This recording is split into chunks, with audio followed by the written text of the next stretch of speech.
할렐루야. 하나님께서 우리에게 멋진 주님의 날 세우셨습니다. 함께 일상적인 모든 것들을 뒤로하고 주님을 향해 달려나오신 여러분 모두를 주님의 이름으로 환영을 드립니다. 여러분의 삶에 더 새롭고 멋진 하나님의 역사들이 나타날 수 있기를 주님의 이름으로 축복합니다. 우리 앞뒤 좌우를 돌아보며 서로를 축복하십시다. 환한 얼굴로 주님의 이름으로 축복합니다. 주님의 이름으로 축복합니다. 주님의 이름으로 축복합니다. 감사합니다. 한번 저를 따라서 한번 외쳐보십시다. 저를 따라서 하나님, 나는 행복한 예배자입니다. 오늘 하나님 앞에 행복한 예배자로 설 수 있는 귀한 시간이 될 수 있기를 주님의 이름으로 축복합니다. 제가 요즘 결혼을 하는 사람들을 많이 만나고 또 주례도 하게 됩니다. 결혼식은요, 일생에 몇 번 있는 건가요? 한 번이 맞죠? 그런데 두 번 있고 세 번 있는 것처럼 한 번 하는 것을 연습같이 하는 경우들이 너무 많아서 제가 몇 가지 여러분들에게 말씀을 드립니다. 여러분, 결혼 준비가 굉장히 중요한데 이런 경우들이 종종 많이 있어요. 이제 날짜를 미리 다 정해왔어요. 그래서 제 날짜를 보니까 제가 주례를 할 수 없어요. 그래서 여러 가지 이리저리 다시 그럼 조절하겠다고 하면서 해보니까 또 안 되고 이래가지고 안타까워하는 그런 분들이 많이 계십니다. 날짜는 같이 여러분들이 좀 잘 상의했으면 좋겠다 생각을 합니다. 근데요, 정말 중요한 것 가운데 하나는요, 한 번 있는 예식에 참 한국 사람들이 참 안타까운 게 그거예요. 우리가 너무 결혼 문화가 제대로 되지 않았어요. 결혼식장에 가보면 대부분 도떼기 시장입니다. 그냥 신랑 신부는 너희는 거기서 거기 해라.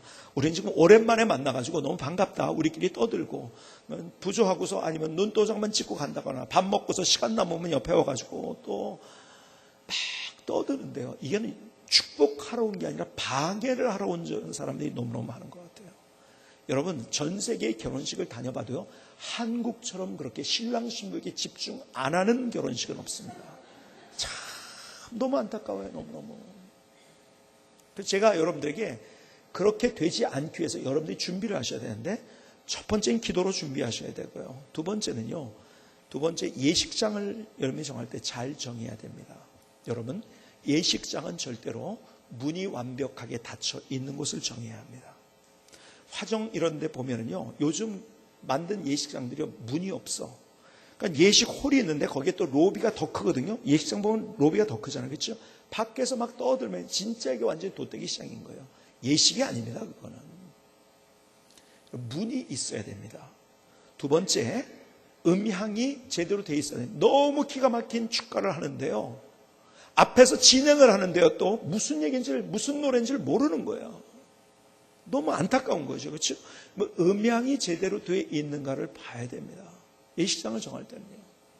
그래서 너무 울리지 않는 것. 어떤 곳은요, 너무 흡음 잠치가 안 돼가지고 막 왕왕왕왕 울리기만 하지 무슨 얘기인지 아무것도 몰라요. 근데요, 제일 좋은 결혼식 장소가 어딘지 아세요? 교회예요. 여러분, 항상 여러분이 결혼할 때 어디에 초점을 맞춰야 되냐면요, 신랑 신부에게 초점을 맞춰야 되는 거예요. 그런데요, 우리나라 사람들은요, 체면 문화가 있어가지고 자꾸 어떻게 하냐면 다른 사람들이 왔을 때 우리 보고 뭐라고 그럴까? 야, 대단한 결혼식이었네? 아니에요. 이래봬도 나는 이 정도 수준이 된다고 해서 뭐 좀 속된 표현으로 본때를 보여주듯이 하는 결혼식, 이것은 의미가 없는 거예요. 여러분, 나중에 10년이 지나고 20년이 지난 다음에도 여러분들이 그 부부가요, 맞아, 우리가 그때 교회에서 그렇게 하나님 앞에 예배 드리면서 기도하면서 우리가 같이 서약을 했지.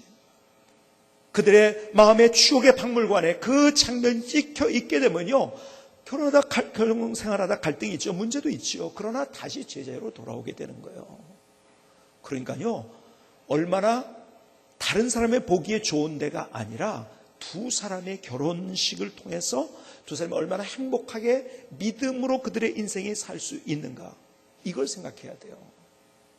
그러니까 다른 사람을 접대하기가 나쁘고 어쩌고 저쩌고 자꾸 이런 얘기를 하면서 자꾸 이 다른 데서 결혼식을 하는 경우가 있는데 불가피한 경우들도 있어요. 그러나 여러분들의 중심은 그렇게 돼야 됩니다. 그래서 제대로 된 예배를 하나님 앞에 드려야 되는 거예요. 이게요, 결혼식이 절대로 돗대기 시장이 돼서는 안 되는 거예요. 저는 결혼식을 갈 때마다 너무너무 마음이 아파요. 그런 면에서. 그런 준비를 여러분들이 하시고, 사실 교회에서, 예를 들어서 우리 교회에서 한다 그러면은요, 사실 우리 사역자들 전체가 비상입니다. 막 그냥 힘들죠. 그러나 지금 뭐 하는지를 알아야죠. 두 사람이 정말 행복하게 살기 위해서는요, 정말 멋진 추억의 장면이 있어야 되는데, 그것이요, 하나님 앞에 온전한 예배를 드리면서 드리는 결혼식이 될 때 그렇게 될 수 있다는 거예요. 이것을 여러분이 염두에 항상 가지실 수 있기를 바랍니다. 그러면서요, 저는 결혼식을 할 때마다 제가 주례하는 내용이 거의 똑같습니다. 제가 결혼식 주례 내용을 바꿀까를 제가 많이 고민을 했었어요. 왜냐하면요, 우리 교회 성도님들 올 때 여러 분 오잖아요. 그렇죠? 그러면 목사님 그때 한 얘기 또 하네? 이렇게 되면은 안 좋은 거 아닌가라는 생각을 했어요. 그러나 어느 날 하나님께서 제게 주신 마음 가운데 하나가 그거예요. 결혼 예식을 하면서 주례는요, 멋진 얘기하고서 끝나는 것이 아니라 그게 삶이 되도록 만들어야 된다. 그러니까 반복이 중요한 거다. 그래서 저는요, 아주 그냥 이걸 줄기차게 제가 결혼 예식 주례하는 내용을요, 목사님들이 그대로 가져가지고서 사용하는 목사님들도 많이 계세요. 이 주례사가요. 근데 이제 여러분이 최소한 제가 주례할 때 5번 이상 오신 분들은 제 주례사를 거의 외웠을 거라고 생각이 되어집니다. 무슨 말인지 아세요? 여러분 이제 그렇게 사는 거예요. 부부가요. 그렇죠? 제가 주례사를 할 때 첫 번째 하는 얘기가 있어요. 사실은 우리가 꿈을 가지고 정말 행복해질 꿈을 가지고 결혼 생활을 시작하는데요. 결혼식을 하는데요. 그 기대만큼 되지 않는 이유가 있어요. 뭔지 아세요? 우리의 생각 속에 사랑, 결혼에 대한 잘못된 생각이 있기 때문에, 오해가 있기 때문에. 그 첫 번째가 뭐라고 했습니까? 첫 번째 우리가 잘못 생각하는 게, 누구나 이렇게 생각합니다. 근데 잘못된 거예요, 이게. 뭔지 아세요? 첫 번째, 사람들은 결혼은 사랑의 완성이다. 이렇게 얘기를 합니다. 여기서부터 어긋나기 시작한 거예요. 결혼은 사랑의 완성이 아니에요, 절대로. 그럼 뭡니까? 사랑의 시작입니다. 연애한 거는요, 완성하기 위해서 결혼하기 위해서 한 게 아니라 그것은 집으로 짓는다면 뭐라고 했죠? 블루프린트. 뭐예요? 여러분, 그것은 설계도를 만드는 거예요. 그리고 이제 결혼식은 뭔지 아세요? 시삽을 하는 거예요. 삽을 뜨는 거예요. 기공식을 하는 거예요.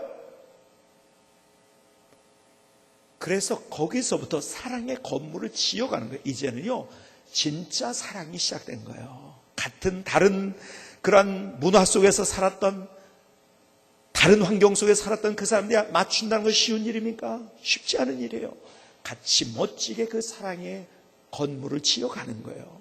근데 사랑의 완성이라고 생각하니까 여기서 삐끗했죠. 결혼식은 끝났어. 결혼하기 전에 그렇게 잘해주더니요, 그렇게 배려해주더니 다 없어져 버린 거예요. 한번 따라합시다. 결혼은 사랑의 시작이다. 건물을 짓기 시작하는 거예요. 완성이 아닙니다. 두 번째, 제가 하는 얘기가 뭡니까?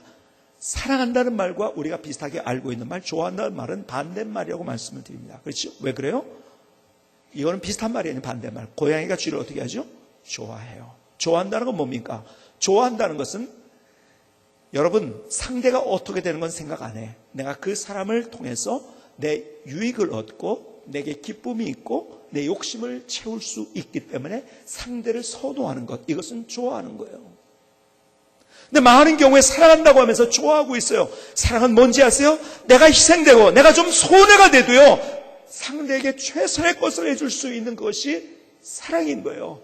그래서 그리스도의 사랑으로 사랑하라고 성경은 말씀하고 있는 이유가 그거예요. 사랑은 그거예요. 목숨까지 우리를 위해서 주신 주님. 근데 우리는요, 상대를 좋아하고 있어요. 그러면서 사랑한다고 얘기하는 거예요.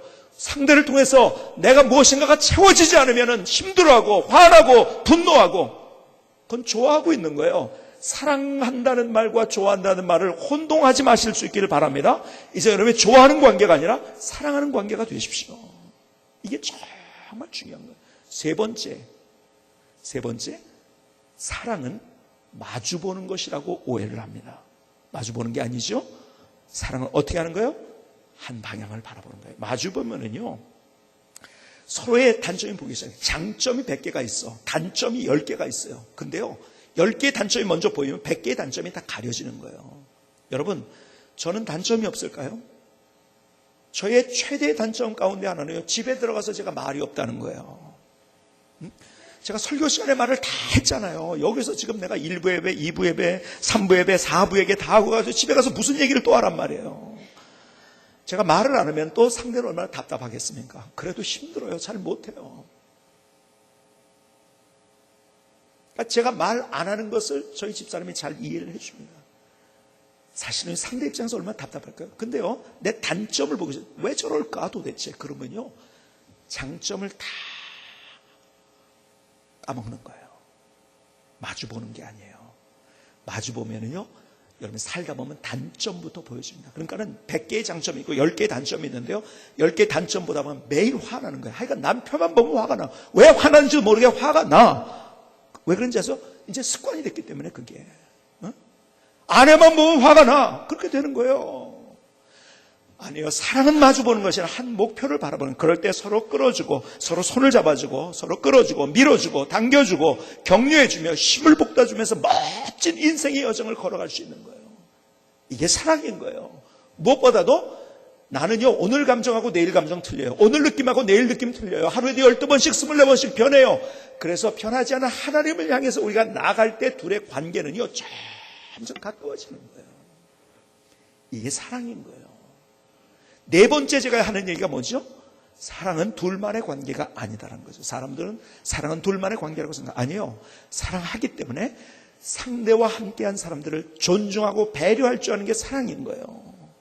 그래서요, 여러분들 상대를 사랑하기 때문에 상대와 함께한 사람들을 항상 생각할 줄 알아야 돼요. 무엇보다 부모님께 효도하는 것. 이것은요, 하나님께서 우리에게 첫 번째 가르쳐 주신 인간관계의 첫 계명입니다. 여러분, 이번에 명절이 다가오는데요, 부모님에게 여러분의 최선을 드리실 수 있기를 바랍니다. 효도하지 않는 인생에는요, 이게 효도를 할 때 이게 물꼬가 막 축복의 강물이 흐르는데 그게 막혀버린 게 무엇을 통해서 뚫어질 수 있는지 아세요? 효도를 통해서. 하나님이 우리에게 그렇게 말씀하시는 거예요. 효도하는 거예요. 상대와 함께한 사람을 배려하고 존중해 주시는 거예요.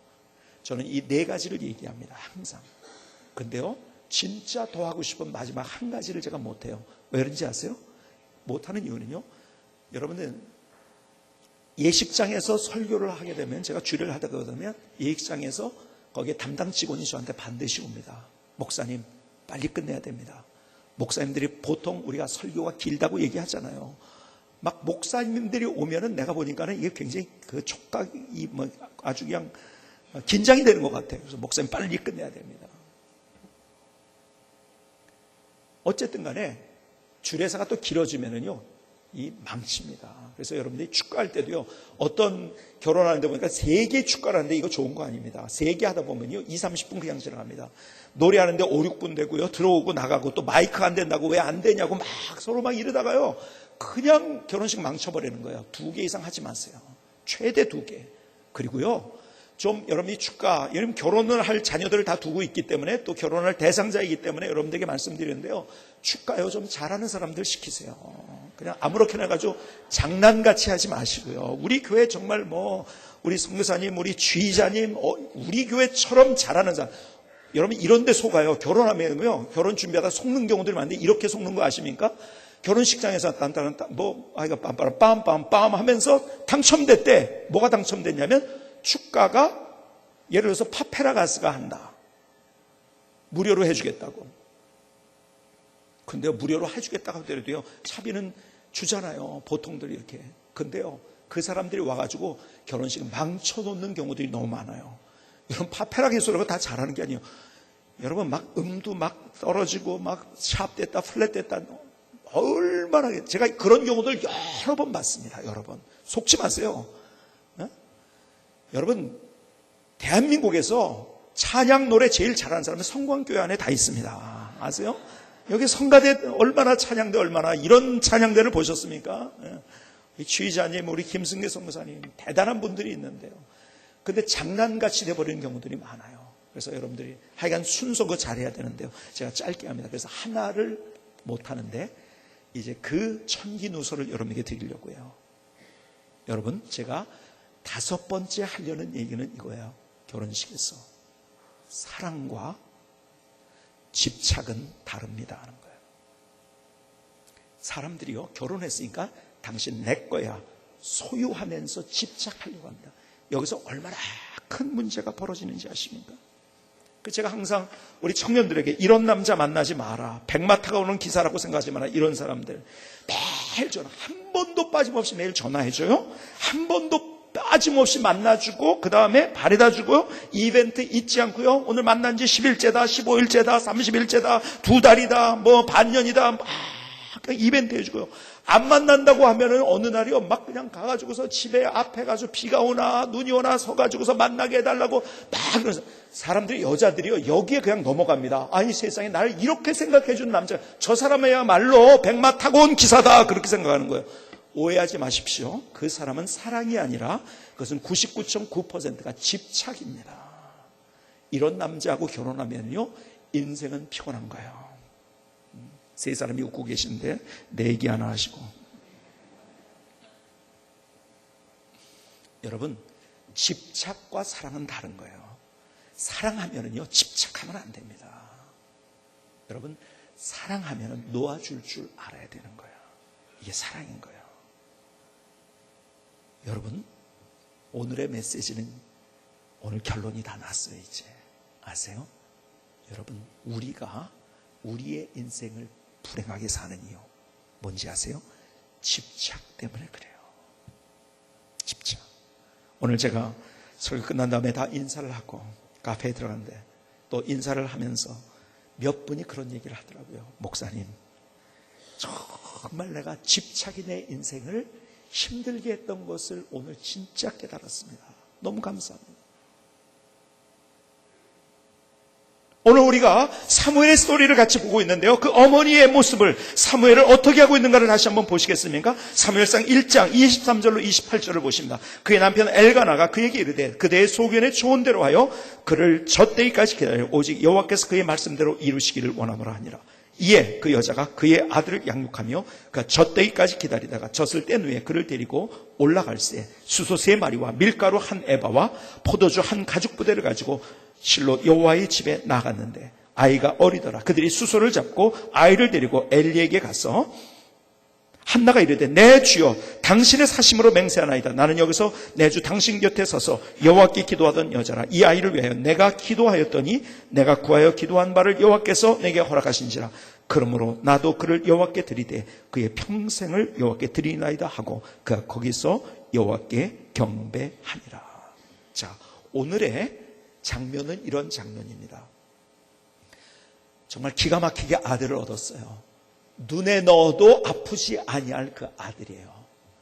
젖대기까지 그를 키웠어요. 근데 오늘 장면은요, 그를 성소에 데리고 가서 하나님께 맡기는 거예요. 그리고 뒤에도 계속 나오지만 그가 매년제를 드리거나 서원제를 드리거나 성소에 올 때마다 그 아이를 만납니다. 여기서 보여주는 하나님의 마음, 하나님의 심장이 있어요. 뭔지 아세요? 오늘 이 한나가 사무엘을 사랑했어요. 너무너무 사랑했어요. 그러나 집착하진 않았어요. 오늘 주님께서 우리에게 가르쳐주는 중요한 진리, 사랑은 집착이 아니라는 거예요. 사실 우리 자녀 교육의 문제가 뭔지 아세요? 우리가 너무 아이들을 집착하고 있다는 거예요. 그 집착이 아이를 망치게 만드는 거예요. 내가 어떻게 24시간 365일 눈 부릅뜨고 그 아이를 볼 수 있단 말입니까? 내가 그 아이를 어떻게 할 수 있다고? 아니에요. 그건 오해예요. 내가 그 아이를 어떻게 할 수 있는 것처럼 그 아이를 집착하고 있어요. 사실은요, 아이가 잘못되는 경우에 대부분은 부모에 집착되면 그래요. 자기는 사랑이란 이름 아래 집착을 하고 있어요. 그랬어요.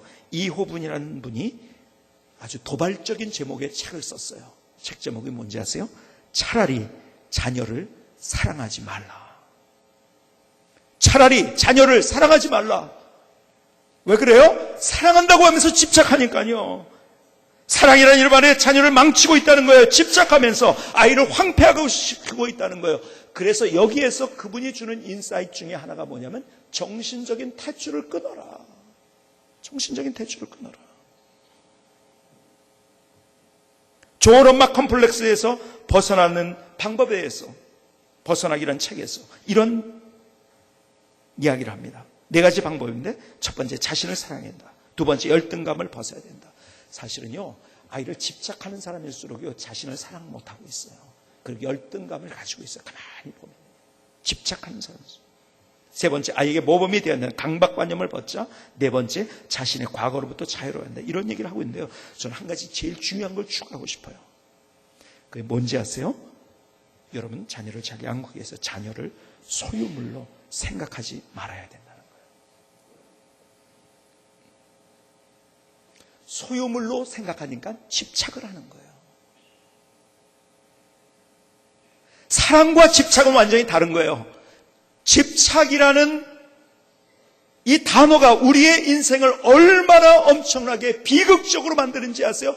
그것이 과하게 될 때, 여러분 뉴스에서 요즘 보잖아요. 아이 다그쳐가지고서 아이 너 잘 되라고 그러는 거지. 너 좋은 학교 들어가야 돼. 다 계속 다그치기만 했단 말이에요. 집착이었어요. 아이가 엄마를 죽이고 말았어요. 얼마 전 뉴스에도 이거 보지 않았습니까? 집착은 나도 힘들고 남도 힘들게 만드는 게 집착인 거예요. 여러분 오해하지 마세요. 집착이 사랑이라고 착각하지 마세요. 오늘 주님께서 우리에게 주시는 귀한 진리의 말씀, 집착을 포기해야 된다는 거예요. 오래전에 이동원 목사님과 함께 레바논에 그리고 시리아를 거쳐서 성지순례를 다녀온 적이 있었어요. 기대하지 않게 우리가 거기에 가면 이런 것들을 보리라 했던, 생각했던 것들이 있었는데 그런 것들을 다 봤지만은, 그리고 감동을 받았지만 생각하지 않게 얻었던 수학 하나가 있었어요. 우리가 지나가는 그 길 가까이에 칼릴 지브란에 생가가 있다는 거예요. 근데 이동원 목사님이 특별히 젊었을 때 이 칼릴 지브란에게 아주 중고등학교 때 푹 빠져 있었어요. 야, 그 사람의 생가를 볼 수 있다니. 그 동네를 찾아갔어요. 찾아가 보니까 여기는 정말 시인이나 예술가가 나올 수밖에 없는 동네 같다는 느낌이 들었어요. 참 신비하기도 하고 아주 멋진 그런 동네였었어요. 그런데요, 칼릴 지브란이 우리에게 감동을 주는, 도전을 주는 시 하나를 썼어요. 그 시의 제목은 함께 이때 거리를 두라. 여러분, 주보에도 제가 이것을 실었어요. 함께 이때 거리를 두라. 한번 들어보시겠습니까? 함께 이때 거리를 두라. 그래서 하늘바람이 너희 사이에서 춤추게 하라. 서로 사랑하라. 그러나 사랑으로 구속하지는 말라. 그보다 너희 혼과 혼의 두 언덕 사이에 출렁이는 바다를 놓아두라. 서로의 잔을 채워주되 한쪽의 잔만 마시지 말라. 서로의 빵을 주되 한쪽의 빵만을 먹지 말라. 함께 노래하고 춤추며 즐거워하되 서로는 혼자 있게 하라. 마치 현악기의 줄들이 하나의 음악을 울릴지라도 줄은 서로 혼자이듯이 서로 가슴을 주라. 그러나 서로의 가슴 속에 묶어두지는 말라. 오직 큰 생명의 손길만이 너희의 가슴을 간직할 수 있다. 함께 서 있으라. 그러나 너무 가까이 서 있지는 말라.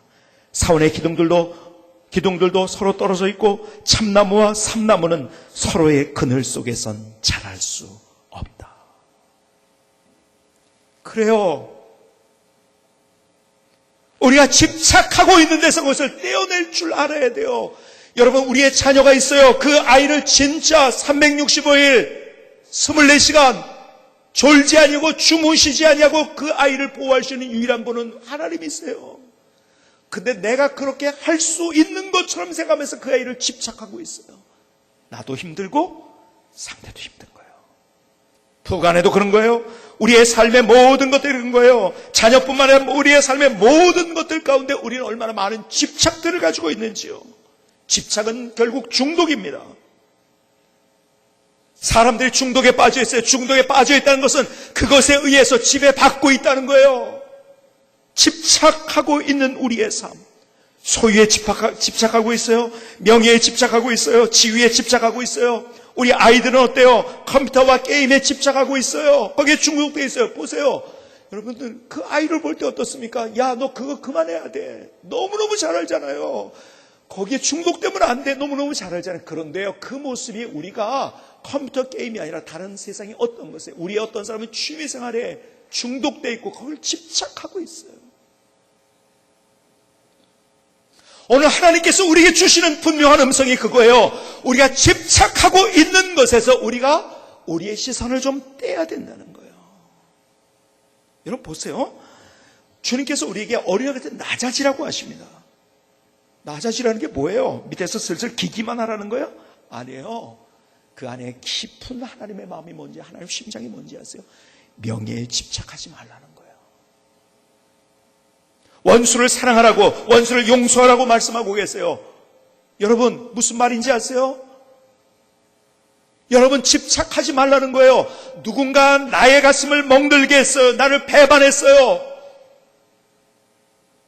여러분 그때요, 자꾸 그 사람에게 내가 집착을 하게 되면, 네가 나한테 그럴 수 있어?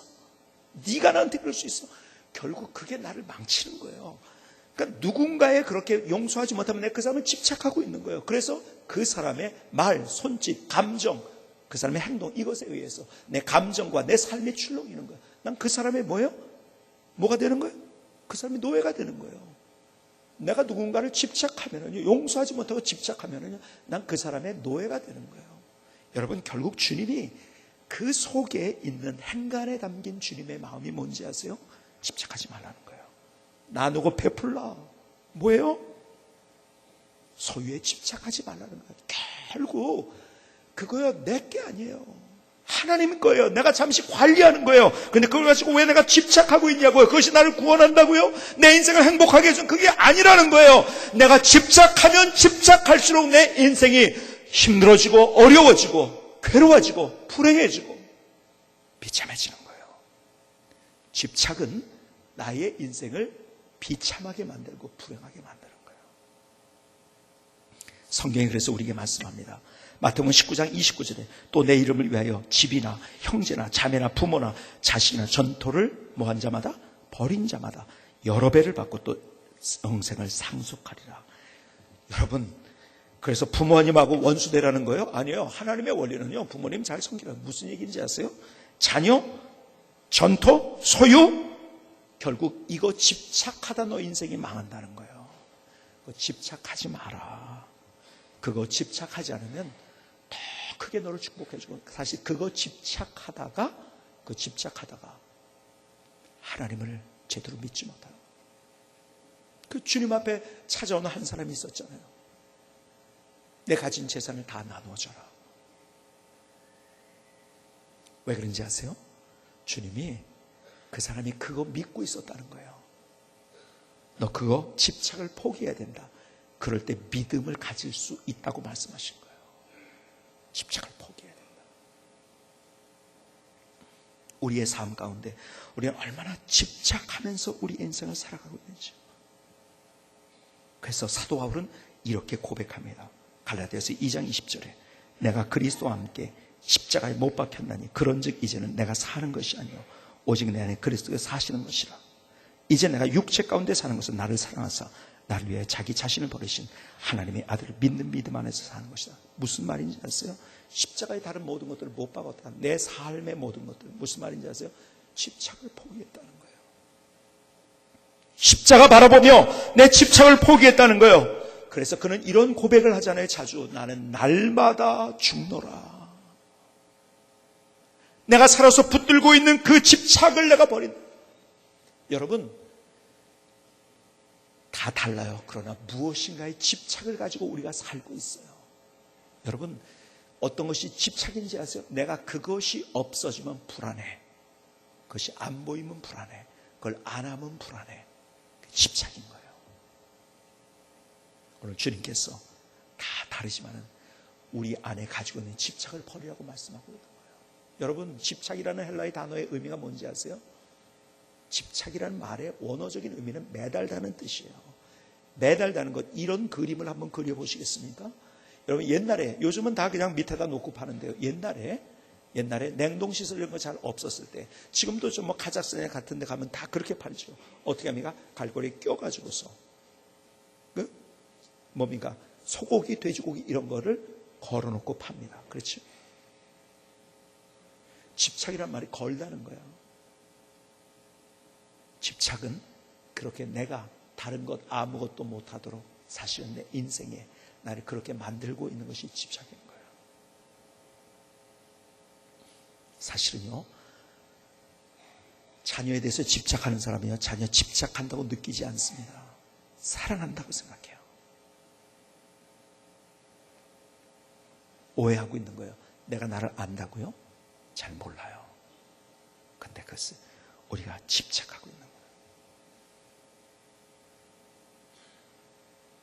참 하나님께서요, 그래서 이번에도 우리가 서원의 예물을 드리자고 말씀드렸습니다. 제가 여러분이 도전한 것이 뭡니까? 일당백의 도전을 드려요. 일당백의 도전.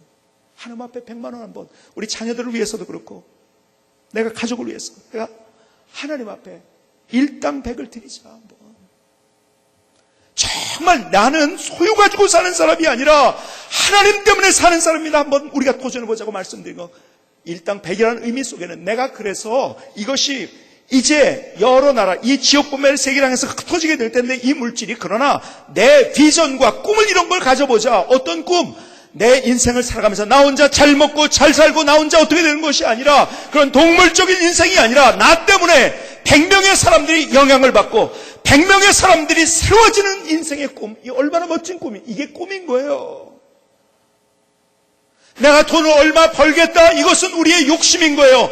이것은 우리의 계획인 거예요. 우리의 계획 너머에, 우리의 욕심 너머에 우리의 꿈이 있어야 돼요. 우리의 비전이 있어야 돼요. 하나님, 내가 나의 삶을 살아가면서 내 인생에 나를 통해서 100명이 영향을 받게 해주십시오. 정말 이렇게 기가 막힌 가슴 끓는 우리의 꿈을 갖자는 거예요. 하나님 안에서 우리는 새로운 다른 인생을 살아가시죠. 참, 그런데 벌써 수많은 간증을, 제가요 간증을 들으면서 제 마음이 얼마나 또 뜨거워지는, 목사님, 내가 하나님께서 나의 삶이 이렇게 인도하셨는 간증들이에요. 어떤 분이 저하고 인사를 하면서 나가서, 목사님, 저는 생애 최초로 내가 이렇게 기쁨으로 하나님 앞에 드린 적이 없었습니다. 목사님, 나 너무 기쁘게 하나님 앞에 자원하는 마음.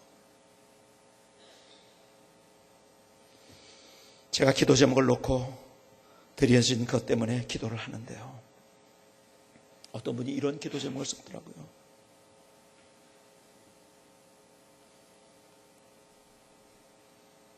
제가 그 기도 제목을 보면서 울면서 기도했어요. 이런 기도 제목. 하나님, 내 인생 살아가면서 배고파하지 않게 해주세요. 그분이 어떤 분인지를 제가 알거든요. 너무 어렵게 사는 사람. 서원의 예물을 드리면서 하나님 앞에, 하나님, 일생 동안 배고프지 않게 해주세요.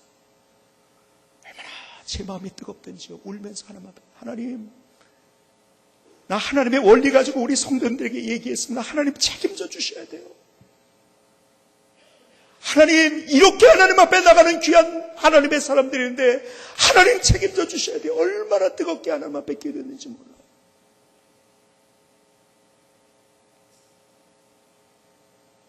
우리의 삶을 살아가면서 우리는 너무 많은 것에 집착하면서 우리의 삶을 살아가고 있어요. 오늘 주님께서 한나를 통해서, 사무엘을 통해서 우리에게 말씀하세요. 집착을 포기할 줄 아는 인생, 그것이 멋진 인생이다. 행복한 인생이다. 집착하는 한, 나는 불평, 원망, 짜증, 분노 속에서 살 수밖에 없다. 제 자신 스스로 하나님 앞에, 하나님, 내가 이런 것도 이렇게 하고 있었네 하면서 제 자신을 돌아보면서 다 회개하면서 하나님 앞에 기도하는데, 얼마나 제 안에 또 하나님이 평안을 주시든지, 제 안에 기쁨을 주시고요.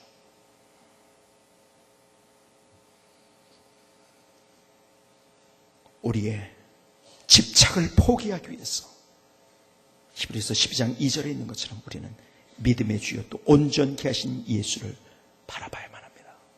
십자가 앞에 나의 집착을 담아 다시 못 박는 거예요. 그리고 다시 시작하는 거예요. 김승희 성사님의 찬양을 들으시겠습니다.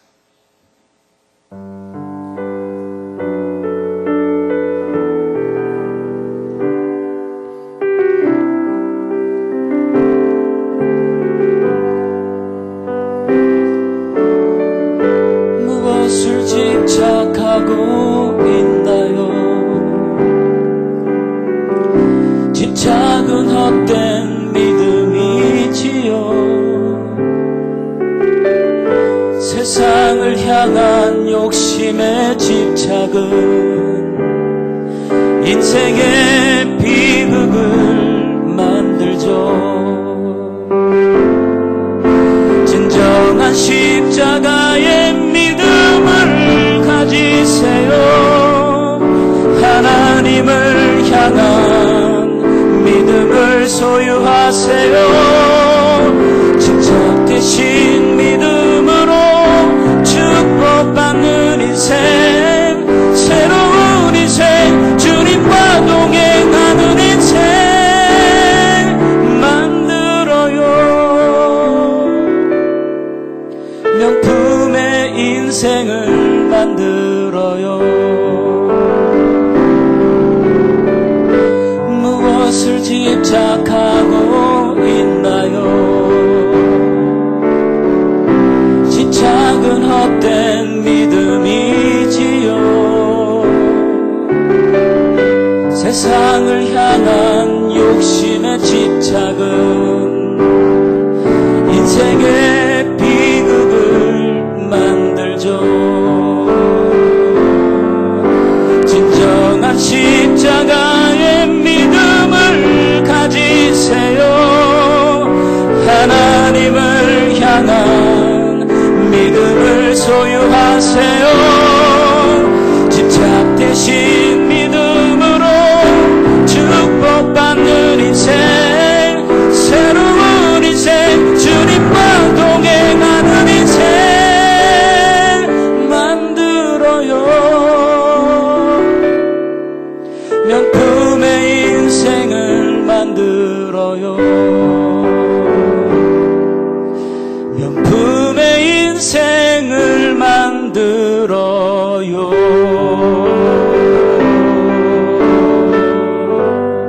아멘. 하나님 나의 고백입니다. 하나님 나의 노래입니다. 하나님 나의 고백입니다. 행신동에 저희 교회가 있을 때 새벽 기도를 마치고 사무실로 내려오는데 어디서 소리가 들리는 거예요.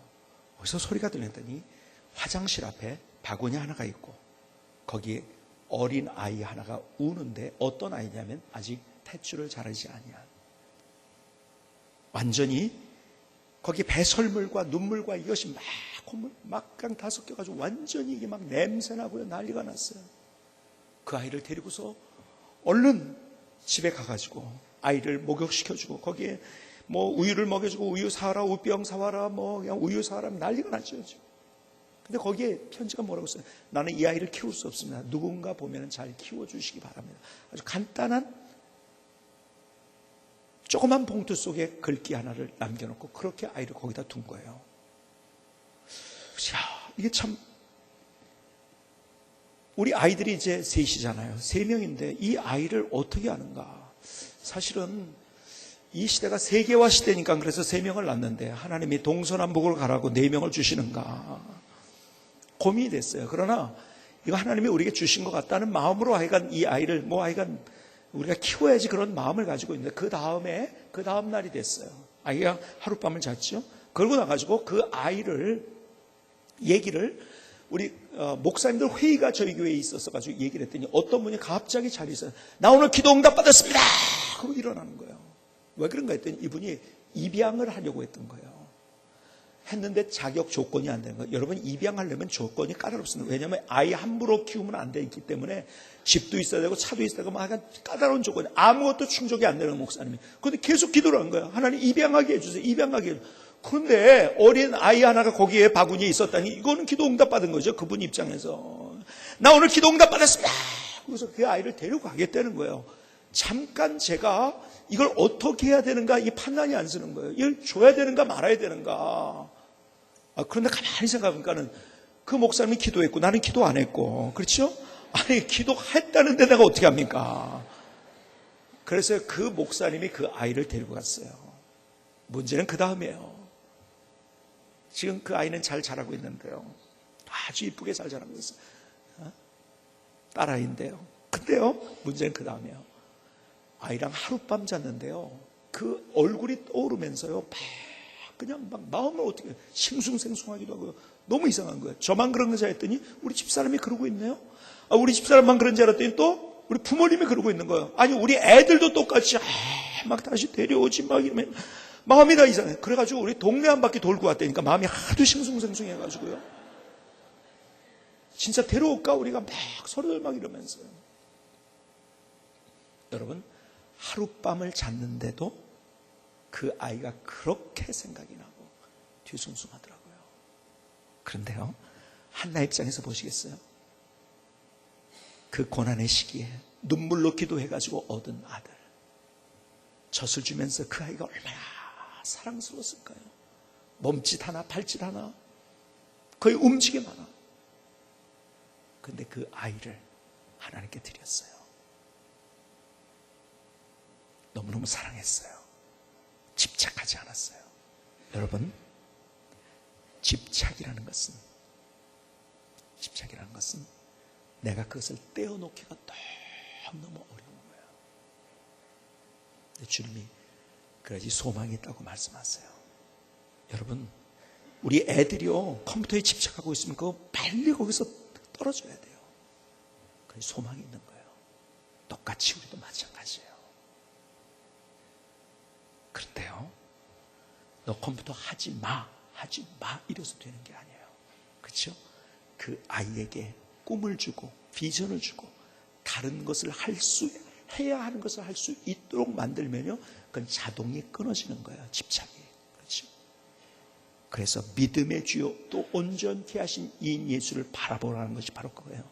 내가 이거 안 해야지 하고 내가 이거 끊어야지 하고 내가 집착을 포기해야지 해서 되는 것이 아니라 우리가 정말 전심으로 주님의 십자가를 바라볼 때 주님께서 그렇게 할 수 있도록 만들어 주십니다. 다시 우리 새로운 인생을 도전하십시다. 한번 우리에게 주어진 인생 그냥 그저 그렇게 살 수 없잖아요. 다시 도전하십시다. 내가 집착하고 있었던 것을 나사렛 예수 그리스도의 이름으로 끊어버리고 포기해버리고 하나님이 내게 주신 그 부름을 따라서 멋지게 일어설 수 있는 하나님의 사람들이 될 수 있기를 주님의 이름으로 축복합니다. 기도하시겠습니다.